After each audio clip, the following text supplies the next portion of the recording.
All right, good morning. This is English 2 Advanced. It's either Wednesday or Thursday, depending on when you have class. I am currently in my basement recording this video, and I'm down here so that Steven can't find me. I actually walked out the front door, then I went back through the garage, and I snuck down into the basement. So he thinks I'm gone, and I get this time to actually work. So hopefully I can have about 3 to 4 minutes of uninterrupted work, and that's the most peace I'll get all day. It's great being home, but it's also a bit exhausting. Hopefully you watch my video where I have him playing with noodles, rice, and beans. I think those were supposed to be our coronavirus supplies in case things got really bad, but there's toys now, and I'm running out of ideas, and we're about 4 days into this. So my question for today, what should I do to entertain Steven? I'm looking for ideas, so I'll take any and all ideas, and I will take them into consideration. For class today, here's what I'd like. You should have read 259 to 292, and in many ways we get to a bit of a climactic moment where Amir and Asef are reunited, and Amir meets Sorab, and in some ways is reunited with Hassan through the form of his son. This particular scene, while it does push some of the limits of believability, we go back to the idea of plot hole and irony. In Amir's early story, he's trying to tell an ironic story with good twists and surprises while avoiding plot holes, and he balances a tight line.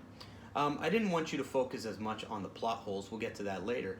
I wanted you to look at the irony, and specifically some of this idea of poetic justice, and that holds a bit of irony to it.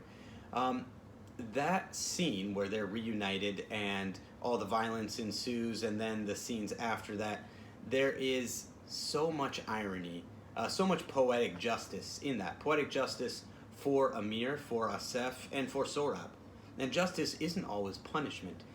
It can be defined as poetic justice is when goodness is rewarded or virtue is rewarded, and when viciousness is punished. So you see that for Asef, for Amir, and for Sorab.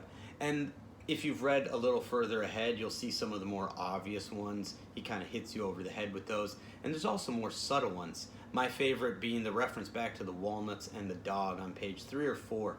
And perhaps you noticed that. If not, go back, read what Amir and Hassan would do with the neighbor's dog, and you may pick up on some of these references. It's a bit of a Chekhov's gun, just to throw that back again. But here's what you're doing.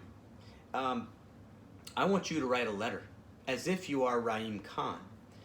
I want you to take on the personality of Rahim Khan, the relationship that Rahim Khan and Amir have, and I want you to write a letter as if you are Rahim Khan writing to Amir now that everything is unfolded. And as Rahim Khan, just assume you know everything, as if you've read this book up to this point, and I want you to write a letter to Amir explaining to him the poetic justice that's occurred. The poetic justice for Amir, for Asef, and for Sorab. So again, you are writing a letter from Rahim Khan to Amir explaining how the events that have unfolded are poetically just. Again, that is viciousness punished and virtue rewarded. I think this should take somewhere in the 40 to 45 minute range. Not exclusively writing, but thinking about it, maybe reading over some of those passages and then putting together your letter. That letter, aim for about a page-long letter. I would like you to submit that by the end of the day. And then your homework for Friday is to read page 293 to 326. I won't have any reading on Friday, over the weekend. You'll finish the book on Monday.